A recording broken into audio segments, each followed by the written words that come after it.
auditeurs, bienvenue dans l'émission Écho de la femme, une émission socio-culturelle et environnementale qui s'occupe des questions sensibles au genre et surtout plus les rôles importants que la femme joue dans la gestion de ressources naturelles et le développement durable. Cette émission se focalise aussi sur les différentes activités de l'ACFLED. L'ACFLED dite Coalition de femmes leaders pour l'environnement et le développement durable.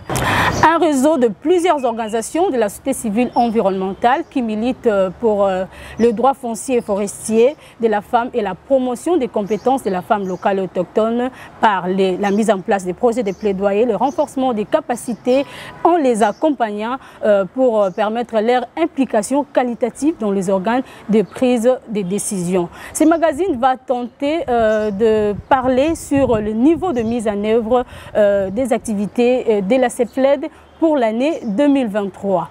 Alors pour ce faire, j'ai reçu pour vous deux invités, deux grandes femmes leaders, membres à la coalition de femmes leaders pour l'environnement et le développement durable, avec qui nous allons essayer un peu de décortiquer sur ce sujet tout de suite.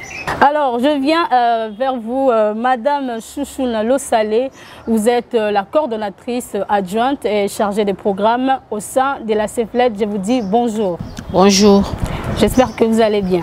Je vais bien, merci. Madame Chérifa Eyer, vous êtes directrice administrative et financière au sein de la CEFLED. Je vous dis bonjour. Bonjour madame. Vous êtes en forme? Oui, ça va.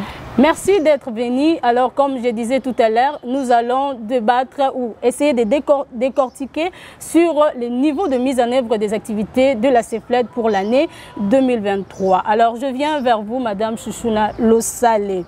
Vous êtes chef du projet de plaidoyer pour l'implication de la femme dans les organes de prise de décision aux activités des réformes engagées en RDC. Ce projet a été lancé officiellement à Kinshasa depuis 2021. Une année et demie se sont écoulées. Alors dites-nous où en sommes-nous déjà? Merci beaucoup pour la parole. Oui, je suis chef de projet dont vous venez de le dire. Nous avons lancé les projets en 2021 et les activités continuent à être exécutées.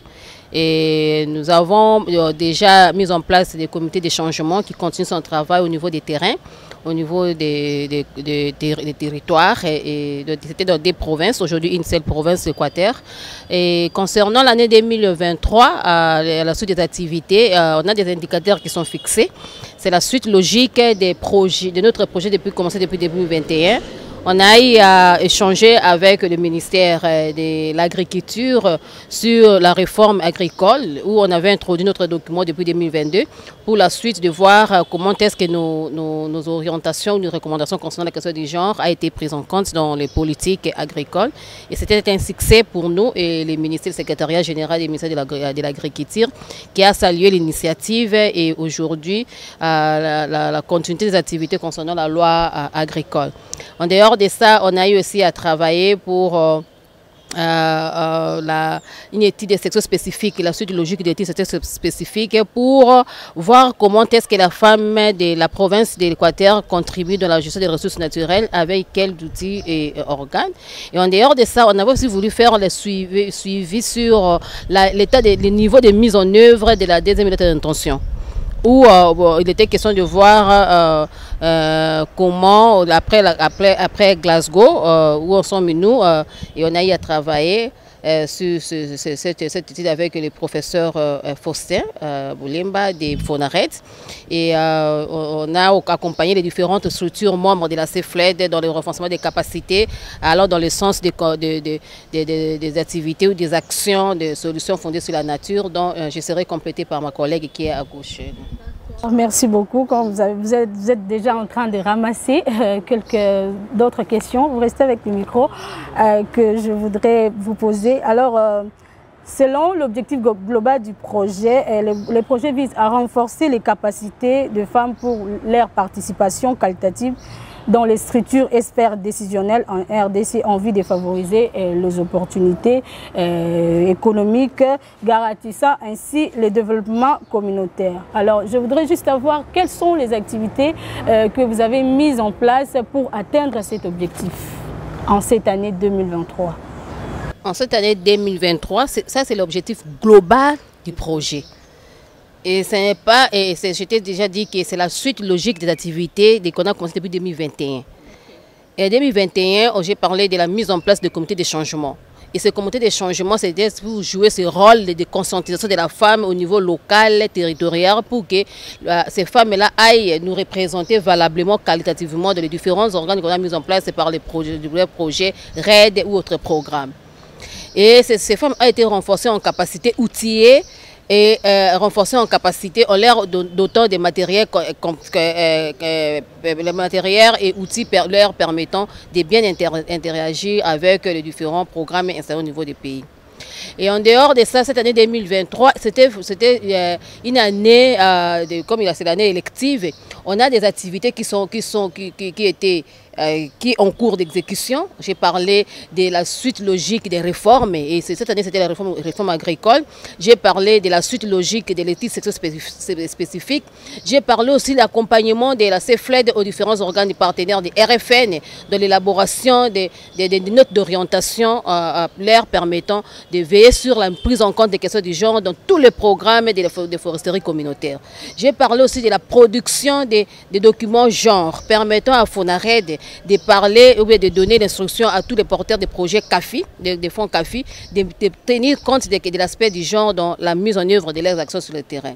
J'ai parlé aussi sur l'accompagnement de nos organisations membres de la CFLED dans les activités de transformation, des activités de alors dans le sens de contribuer dans la lutte contre le changement climatique en posant des actes, ce que nous appelons les solutions fondées sur la nature, en menant des actions concrètes contribuant sur la lutte contre le changement climatique avec des solutions fondées sur la nature.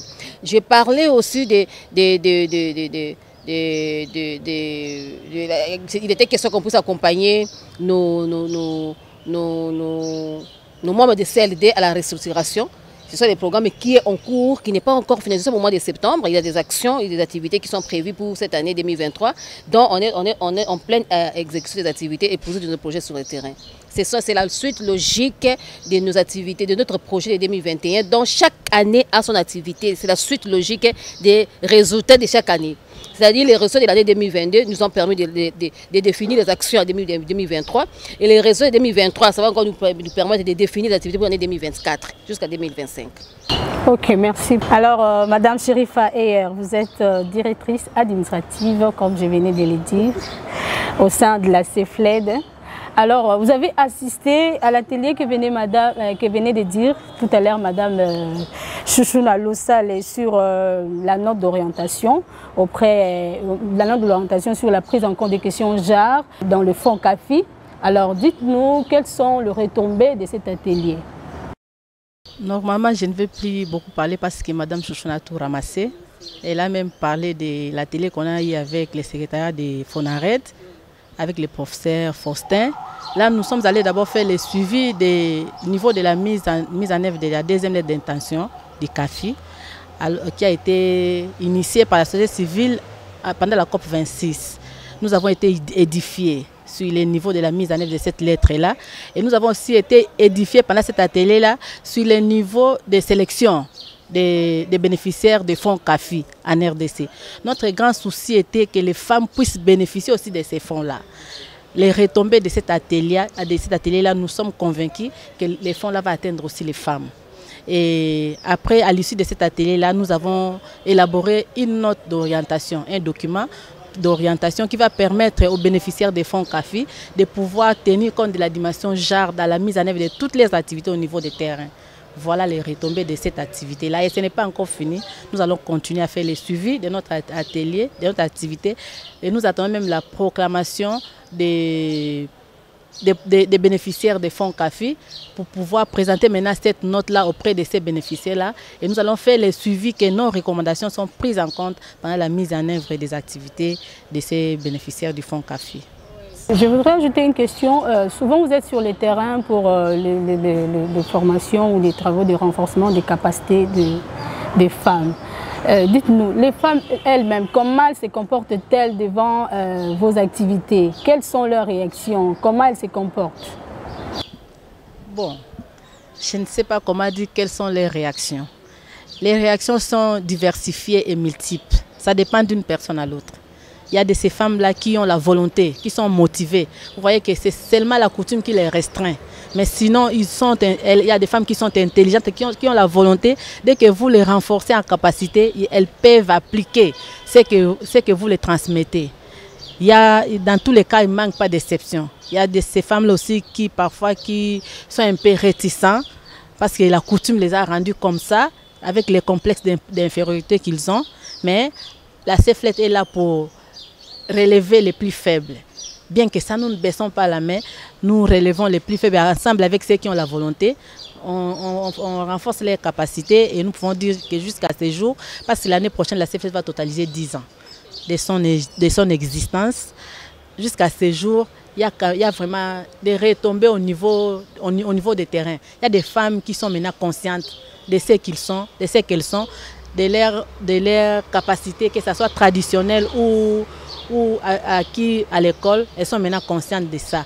Je voulais aussi, si tu permets, ajouter sur la question que tu avais posée sur le développement communautaire. L'année passée, nous avons renforcé les femmes de l'Équateur et du Sud-Ubangui. On les a formées sur la transformation des PFNL. Cela aussi contribue au développement communautaire. Parce que quand ils transforment ces PFNL-là, nous sommes même allés avec ça jusqu'en Égypte. À la COP27, nous avons vendu ça. Et ça permet, si la femme a quelque chose, tu sais que c'est tout le monde qui en bénéficie. Et ça va aussi contribuer au développement de leur ménage. Parce que là, ce n'est pas seulement l'homme qui va contribuer, la femme aussi, facilement avec les produits qu'elle récolte en forêt. Au lieu que ça s'abîme, mais nous les avons montré comment ils peuvent conserver ça autrement pour amener ça dans la chaîne de valeur.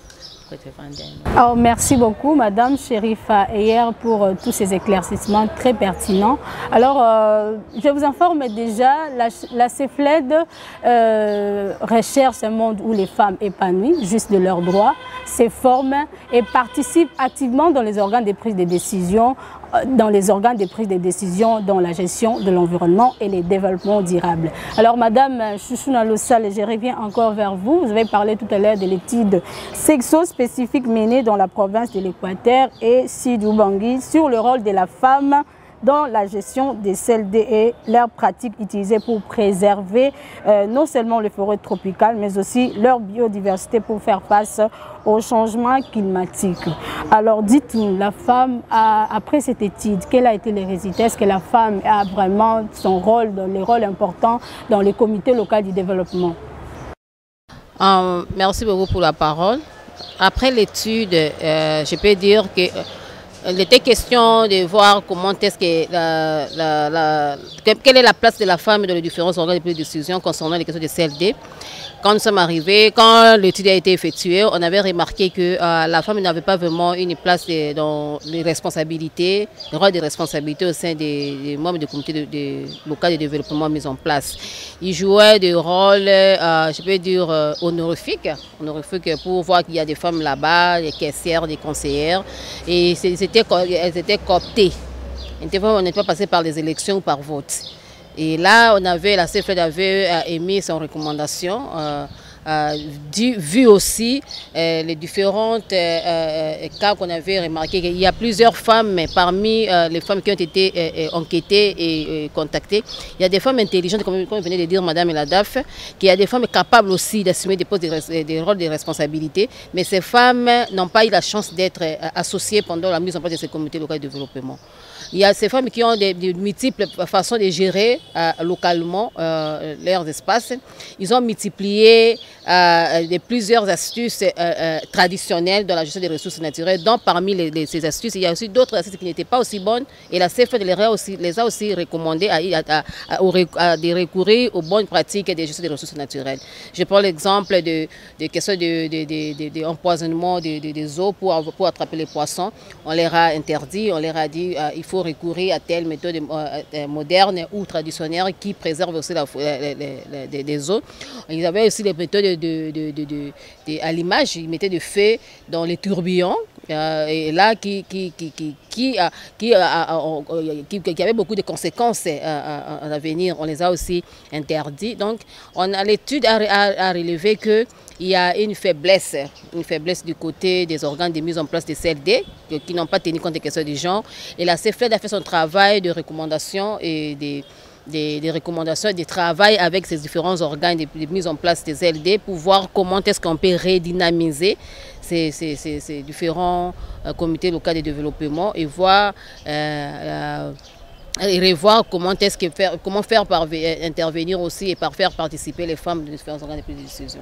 Ouais, pour toujours la même question, est-ce que la femme fuit cette responsabilité ou bien seulement on ne prend pas en compte sa compétence ou son expertise? Parce qu'au niveau local, il y a aussi des femmes là qui ont les complexes d'infériorité et pensent qu'elles ne peuvent pas parler.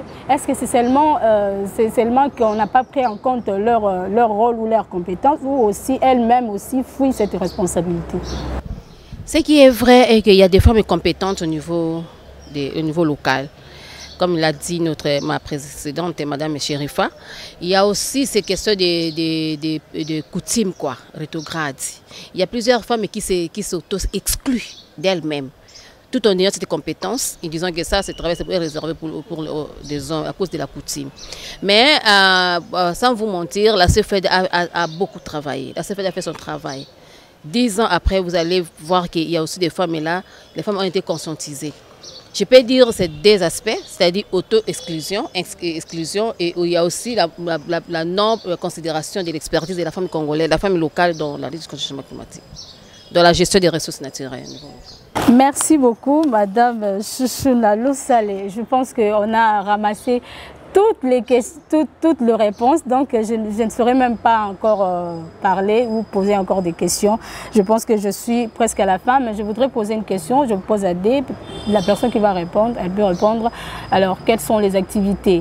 Est-ce qu'il y a encore des activités en cours que la CFED est en train de poursuivre pour l'année 2023? Il y a des gens qui sont en terrain ou comment?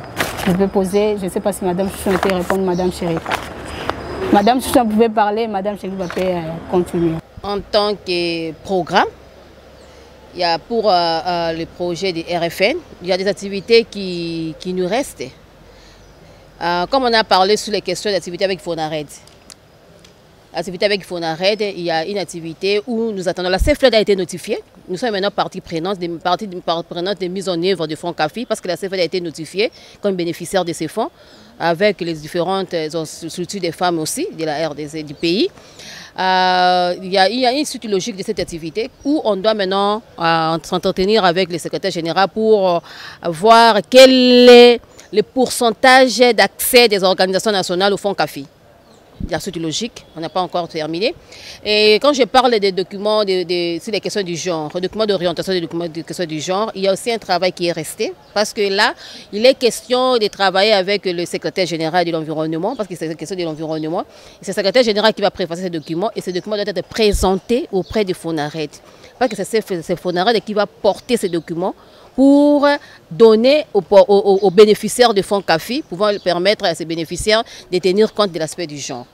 On a ces grandes activités qui est suspendue parce que nous attendons les CG, nous attendons aussi la publication officielle. Parce qu'on est en train de notifier chaque bénéficiaire du fonds CAFI. Il y a aussi d'autres activités qui sont attendues. Il y a activités j'ai parlé des questions des comités locaux de développement. J'ai parlé des questions les questions de documentation qui si on peut les faire ou reporter pour l'année prochaine. Il y a aussi l'activité de continuité des activités sur les axes thématiques où nous renforçons en capacité de nos différentes structures membres de la CEFLET. Et il y a aussi nos activités de présentation de ce que font la femme au niveau de la conférence des partis. À ce que je sache, et je serai aussi complétée par Madame l'administration financière.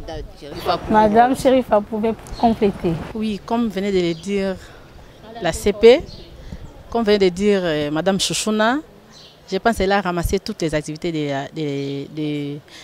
dans le cadre du projet RFN, mais elle a omis une activité seulement que je vais ajouter. Après l'atelier du mois d'août 2022, que RFN avait organisé à l'intention de ses partenaires, c'était un atelier d'harmonisation du programme NICFI NORAD. Nous avons identifié quelques organisations partenaires de RFN dont nous devrons faire l'analyse genre pour voir s'ils possèdent d'abord des politiques genre ou des stratégies genre et de quelle manière ils appliquent ces stratégies ou politiques au niveau de la mise en œuvre de leurs activités. Alors nous avons déjà commencé cette activité-là. Nous avons commencé par faire l'analyse de la prise en compte de l'outil genre. Au niveau des organisations membres et partenaires de RFN, il y a 8 organisations qui ont été identifiées. Et maintenant, la suite de ces activités-là, nous avons fait l'enquête, nous avons fait les dépouillements pour voir s'ils ont des politiques ou des outils genre qu'ils ont mis en place dans leur structure. Et il reste maintenant la présentation. Nous avons élaboré un document d'orientation à l'intention toujours de ces organisations partenaires de RFN que nous allons maintenant présenter auprès de ces organisations. Et ils ont présenté aussi les besoins d'accompagnement. Donc la CEFLET va les accompagner pour qu'ils puissent mettre en place au sein de leur structure des outils genre ou des politiques genre qui vont les permettre de voir comment ils vont appliquer la dimension genre dans la mise en œuvre des activités qui sont financées par RFN. Ok, merci beaucoup pour tous ces éclaircissements. Tout à l'heure, vous venez de nous informer que bientôt la CEFLET va totaliser 10 ans. Dites-nous, vous êtes fiers du travail que vous êtes en train d'abattre au sein de la CEFLET. Vous êtes fiers. Quelles sont vos impressions de voir tout ce que vous faites sur le terrain en faveur des femmes? En tout cas, nous sommes très fiers, d'abord de nous-mêmes. Parce que si je peux dire, nous avons grandi dans ce travail ici. Parce que nous avons commencé ce travail, pas comme vous nous voyez maintenant. On a commencé ça petit. Et nous-mêmes, d'abord, nous avons grandi dans ce travail. Et notre vision est en train d'être atteinte, c'est atteint. Parce que notre vision est de voir la femme congolaise épanouie. La femme congolaise sans discrimination. Que ce soit la femme autochtone, la femme locale, la femme paysanne, celle qui est toujours en train de faire l'agriculture et que ce soit les femmes qui sont au bureau. Notre souci, c'était ça. Les 10 ans, nous allons les fêter. Ça sera 2024, nous allons les fêter et avec succès. Ok. Avec succès, non seulement de la CEFLET en général, mais aussi de nous comme la coordination qui sommes là en train de monter des stratégies chaque jour pour pouvoir donner à la femme congolaise ce qu'elle a pour qu'elle puisse bénéficier de ses droits, c'est qu'elle vaut pour bénéficier de ses droits. Et tu sais que les femmes ont des expertises traditionnelles qui sont ignorées. Mais grâce à la CEFLET, cette expertise est sortie au-dessus de l'international même. Alors nous allons fêter les 10 ans avec succès. Grâce à la CEFLET, la compétence de la femme est vue sur le plan international, c'est ce que vient de dire Madame Chérifa hier. Madame Chouchouna, vous avez un mot? Tout a été dit. En tout cas, moi, tout a été dit par Madame Chérifa. Les 10 ans sera fêté. Les 10 ans sera fêté. Mais nous, de notre côté, je peux dire en un mot, on se sous-estime peut-être. Je peux dire, je suis Chouchouna, mais ceux qui nous regardent, ils voient ce que nous faisons. La qualité du travail de ces femmes-là. Parce qu'on dit souvent, là où il y a des femmes, il n'y a rien. Mais on a montré, on a fait voir à nos compatriotes congolais et congolaises que les femmes peuvent faire quelque chose qui peut bouger le monde. Et la CEFLET a fait bouger le monde. Quand la femme s'engage, tout bouge. Merci beaucoup, Madame Sousouna Lossal, et merci d'être venue et de répondre à toutes ces questions. Mesdames et messieurs, nous sommes à la fin de cette émission Écho de la femme. Mesdames et messieurs, merci d'avoir été très nombreux à suivre votre émission préférée. Alors, je vous rappelle que nous avons parlé du niveau de mise en œuvre des activités de la CEFLED pour l'année 2023. C'est avec Madame Sousouna Lossal, qui est la coordonnatrice adjointe de la CEFLED et chargée de programme, et Madame Chérifa Eyer, qui est directrice administrative et financière de la CEFLED. C'est avec elle que nous avons débattu sur ce sujet que je viens de vous parler tout de suite. Alors, merci d'avoir été nombreux de nous suivre. Je vous rappelle que nous allons nous retrouver très prochainement pour une nouvelle édition. Merci et d'ici là, portez-vous bien. Au revoir.